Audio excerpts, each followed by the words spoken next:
The last golden days of summer, It had been a warm and wonderful summer in Animal Town. If you close your eyes for a moment, you can almost feel it. The kind of summer where the sunlight is soft instead of sharp, and where the air smells faintly of green leaves, sweet berries, and clean river water. Animal Town was a lovely place. A bright, slow river called the Blue River curved along one side of town, like a ribbon laid across the earth. In the mornings, the river looked pale blue, almost milky, with little sparkles of light drifting across it like tiny fish made of sunshine. On the other side of town, there was a wide green meadow where the grass grew thick and gentle. Wildflowers nodded their bright heads in the breeze, and near the edge of the meadow, where the ground was warm and slightly sandy, there was a berry patch, soft bushes filled with plump berries that stained little paws purple and pink. There was no pavement in Animal Town, no concrete, no loud engines, no honking or rushing. The streets were earthy and quiet. They were made from packed dirt and smooth stones and scattered leaves, paths that felt cool under your feet in the morning and warm under your feet in the afternoon. Tall trees lined those winding streets, their branches forming leafy ceilings overhead. Sometimes the leaves would rustle, not loudly, just enough to make a hush-hush sound that felt like the town itself was whispering, "Slow down. You're safe. Take your time." All the little woodland animals lived there with their families. Some lived in cozy homes built into tree trunks, with round windows and doors shaped like mushrooms. Others lived in snug dens under the roots of trees, where it was always a little cooler and smelled faintly of soil and dried grass. In the evenings, as the sun leaned low, the town glowed with warm light.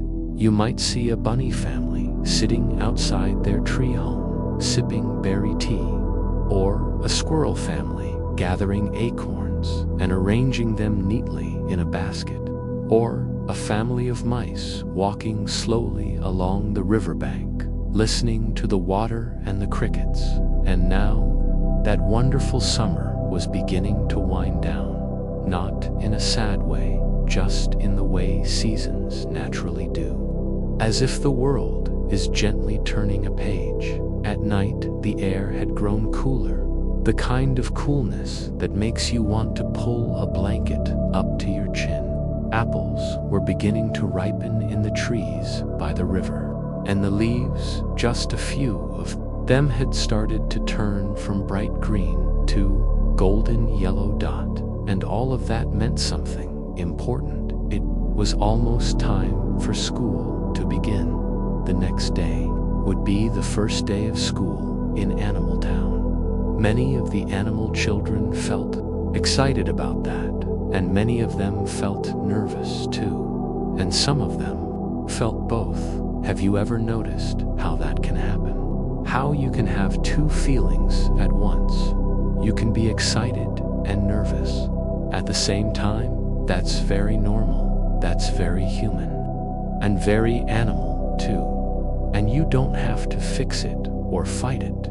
You can simply notice it, like noticing the shape of a cloud, and then let it float by. On one leafy street lived a bunny family with 6 bunny children, 3 sisters, 3 brothers. The bunny children had spent summer swimming in the Blue River, their ears flicking with joy when cool water splashed their cheeks.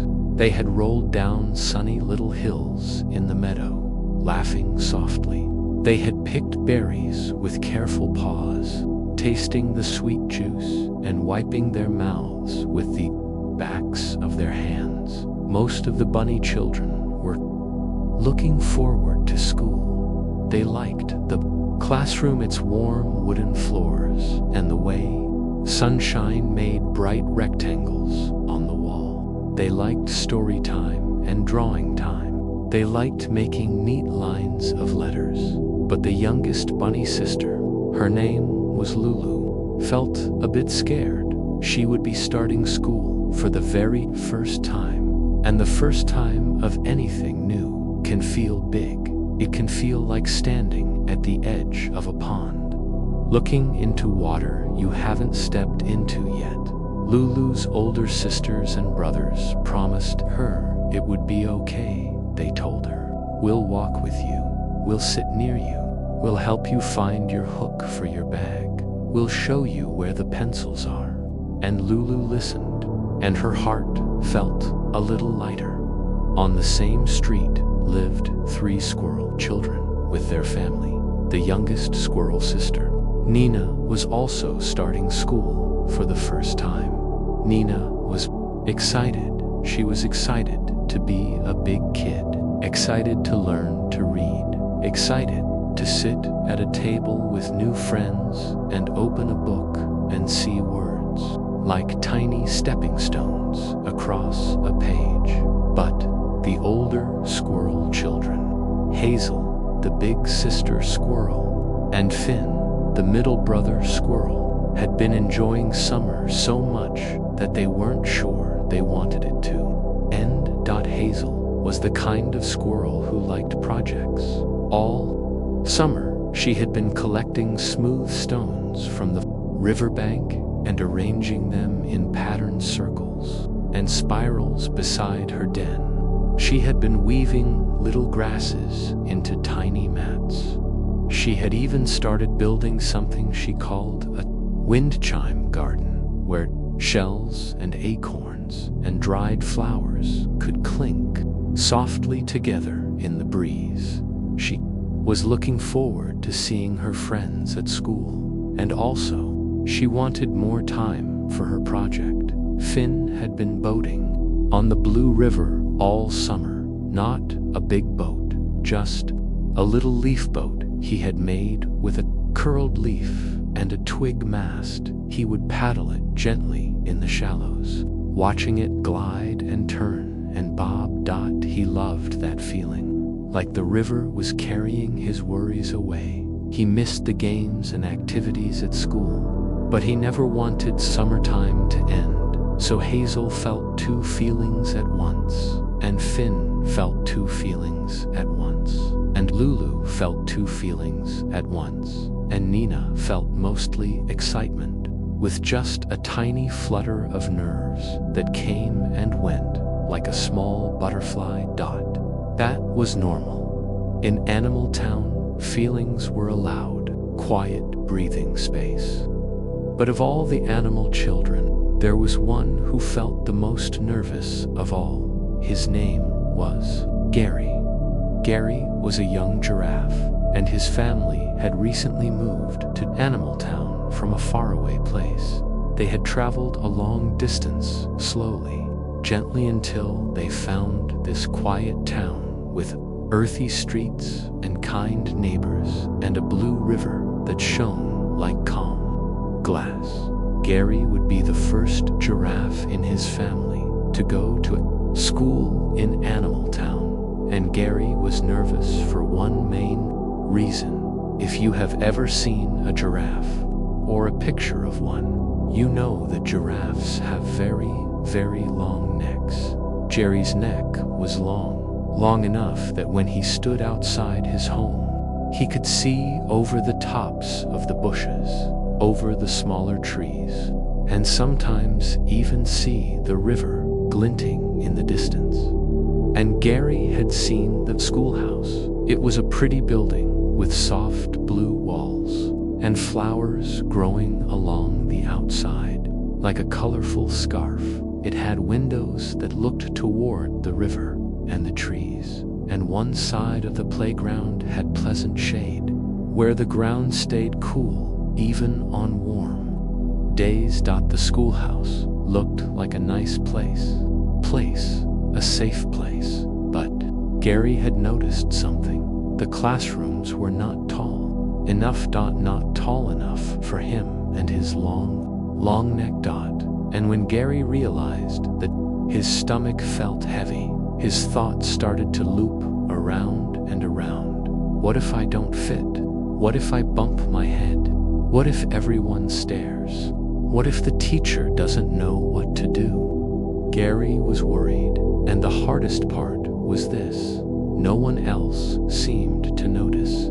His parents kept smiling and saying, "You'll have a lovely time." The other children talked excitedly about school in the meadow, and not one of them mentioned the height of the classroom. Gerry wanted to tell someone, but he did. He kept it inside. And when a worry stays inside, it tends to grow. It grows like a shadow that stretches longer when the sun goes down. If Gerry had shared his worry with someone who cared about him, he might have felt better, because sharing a worry is like opening a window in a stuffy room.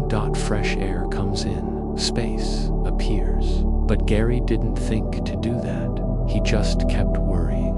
That evening, before the first day of school, Animal Town became very quiet. The sky turned deep blue. Stars appeared one by one, like tiny lanterns. Crickets sang their gentle night song in his home. Gerry ate a warm supper with his parents. The food smelled comforting, like roasted roots and sweet apple slices. He chewed slowly. He listened to his parents talk about simple things, but inside his mind, the worry was still there. After supper, Gerry brushed his teeth carefully.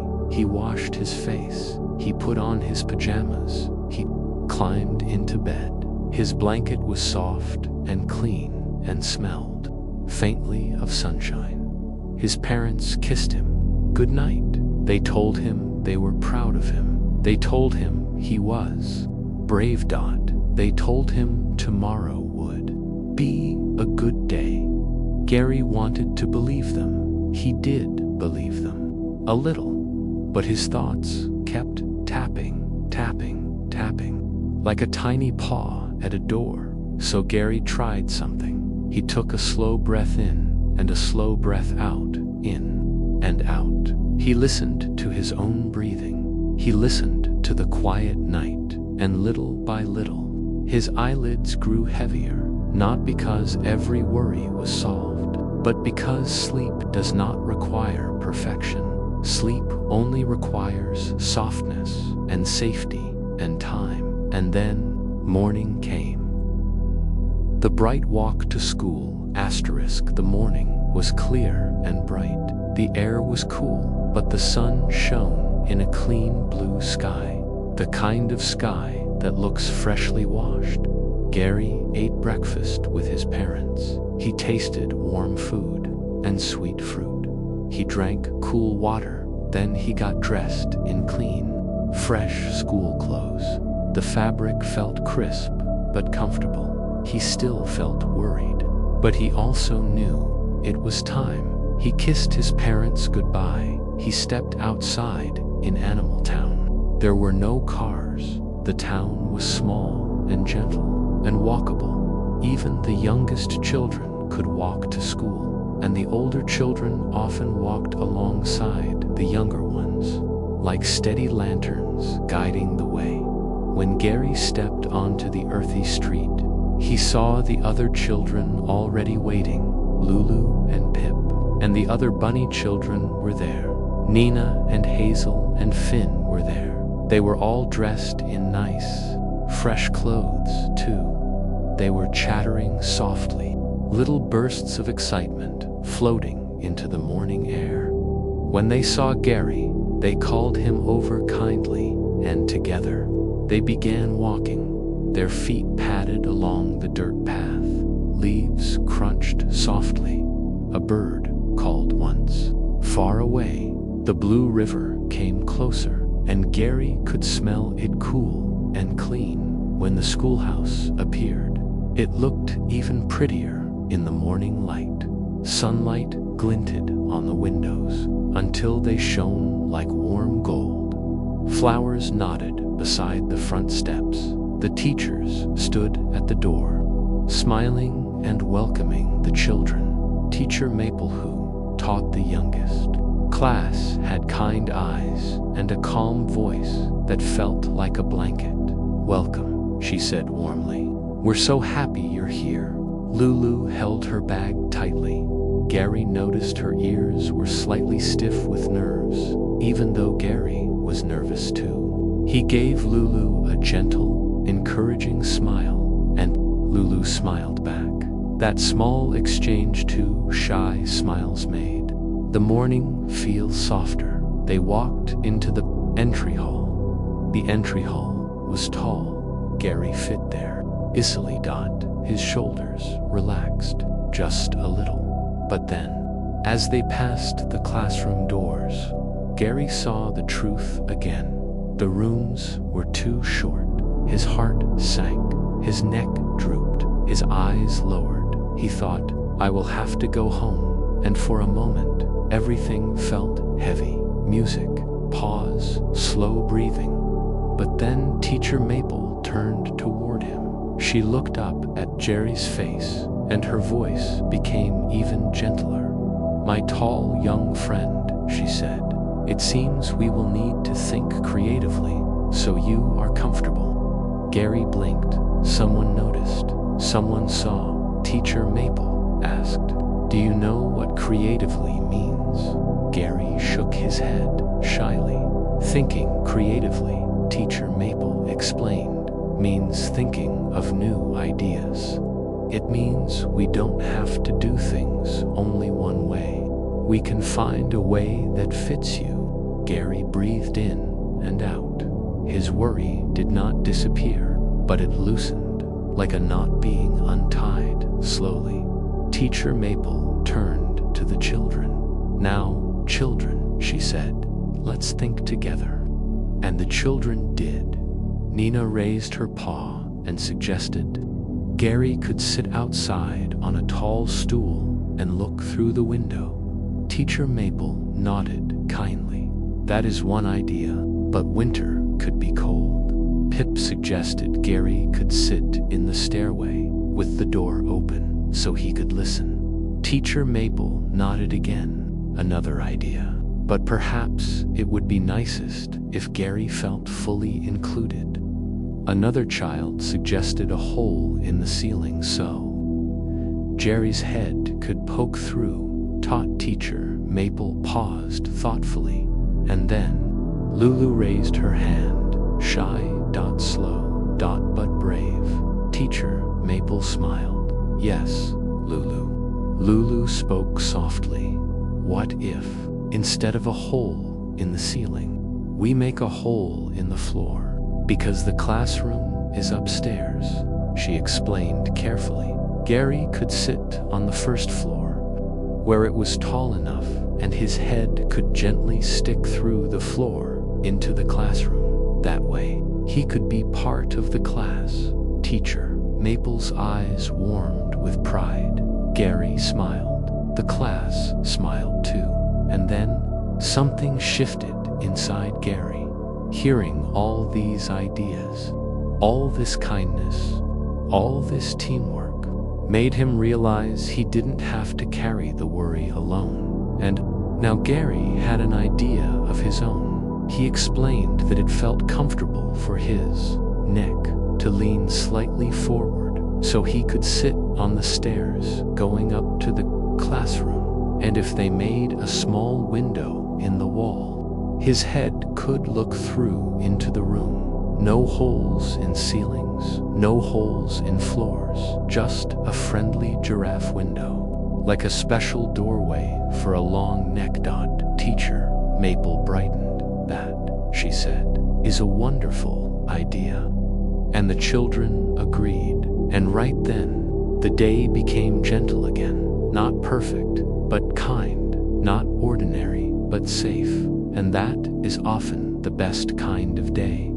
The giraffe window asterisk. The school cared about belonging, so they made the giraffe window. Not a big, noisy construction, just a calm, careful change. The older students helped carry smooth boards. Teacher Maple measured gently. Hazel organized tools in a neat line. Finn offered to hold things steady. Nina passed little items carefully. Pip made everyone laugh softly with a silly little rhyme, and Lulu stayed close, watching, proud that her idea had helped the thinking. Soon, the stairway became Gerry's comfortable place. The stairs were tall enough, the entry hall was tall enough, and the new windows smooth around the edges was just the right height.